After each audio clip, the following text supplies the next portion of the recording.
Hey everyone, how are you? It's Shauna Renee.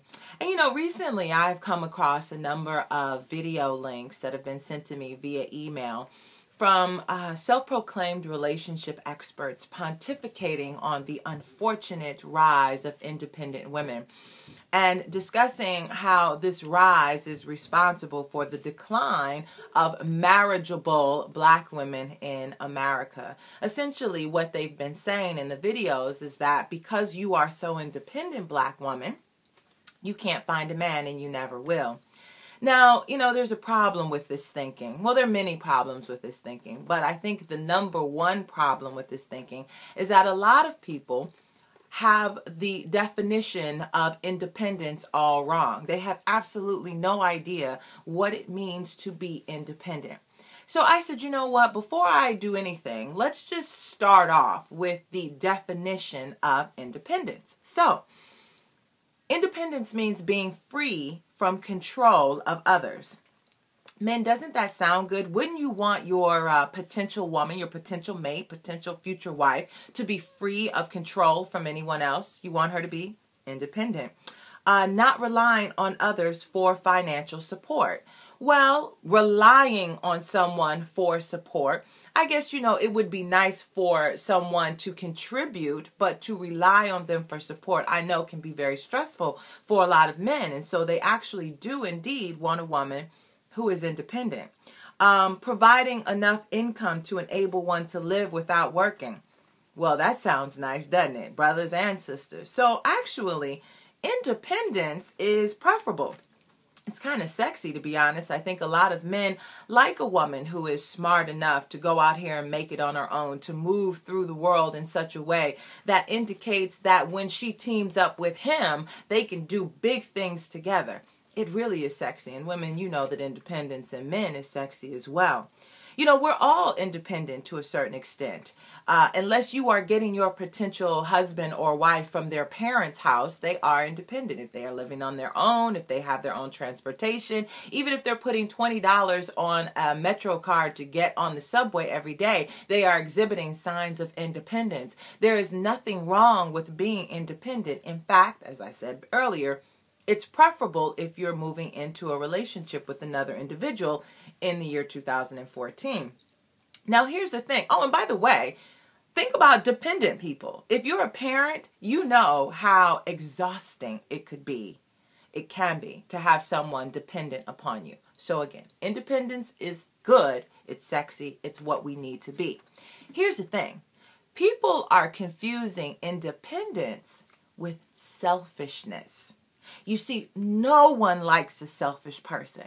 No one likes someone who is so self-absorbed, someone who can't see beyond their own needs, their own desires, their own pain, their own stuff, for example, and not the other person. See, this is why a lot of women and men are having trouble finding suitable mates, because they're selfish. They're hurt. They can't get past it. They've worked so hard and they're all absorbed in their hard work and everything that they've done, that they want to enjoy those benefits, and they're not interested in sharing anything with anyone, be it material, time, energy, love, compassion, nothing. Men like generous women. Men like visionaries, lovers, nurturers, caretakers. They love all of these things. They love women who are balanced. They love women who are generous with praise and knowledge and information. We have the kind of knowledge and information that they don't have, especially when we start to dig deep into our intuition. Being generous and kind with that, that is what they want. They want to see how we can use that intuition to build empires. And so those women who have actually been able to do that are really very attractive to most men. Now I'm talking about real men here, not boys, okay?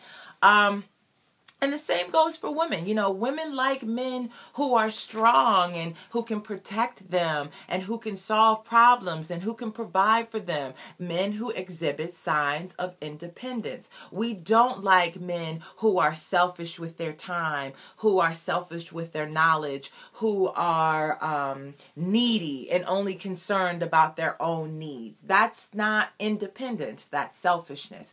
We need to be very, very careful when we start to talk about what people ought to be and ought not to be. So the next time you log on and you see a video or you hear someone on the radio talk about, you know, the problem with you independent woman is that you don't need a man and that's why you don't have a man. No, the reality is it's 2014. If you have a job, you have a house, you have a car, you don't need a man, but you still want a man. And so that generosity, that kindness, that openness, that lovingness, despite all of the things that you have, is what is going to attract him to you. And fellas, it's the same way. It's the same thing attracts both men and women. So for ladies, you know, if you have a house and you're worried, oh, well, I've already bought my house and, you know, now I won't be able to have a house with him. That's nonsense. Put your house up for rent. Maybe your house can be the winter house and you all can go buy a summer house together. Or you're thinking, well, I have my own luxury car and now he can't buy one for me. Okay, he'll buy one for himself and then you two can just be driving around with matching luxury cars. Or maybe you've traveled the world already. Cool. Now you can go see the world again. At least one of you will know where the hell you're going. There's so many things that you can do with your mate, even having done or accomplished some things already. So can we please stop with this independent women are destined to be single stuff? This is not true. Now, I'm not giving you the end-all be-all as far as a solution to relationship problems. I'm just giving you a little teeny bit of insight, maybe something to think about. Let's think a little differently when it comes to how we interact and look at one another and then see what happens. Okay?